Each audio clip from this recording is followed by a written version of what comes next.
So, ang gagawin natin? Sorry, ako lang. So, ganitong color lang. Sir, ano pa?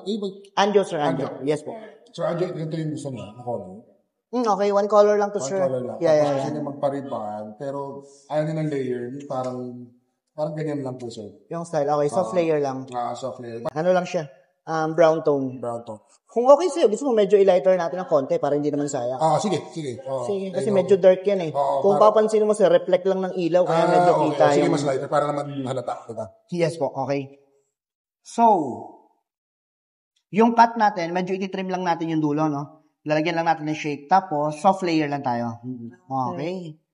Tapos, I think sexy straight para kasama na rin yung treatment. Okay. Sige. Ganda.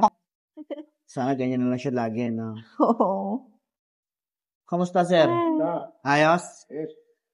So, finally. Oo. Yung color, sir, okay?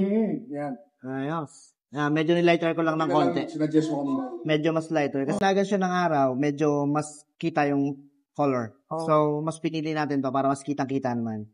Okay. Thank you so much. Ayos. 2 days na wash siya. Okay. So, kung kaya na at least 3 days, mas better sana. Tapos, huwag mo nang tatalian, ma'am, ha? Okay. Yeah, no? Thank you so much. Thank you. Thank you. Thank you.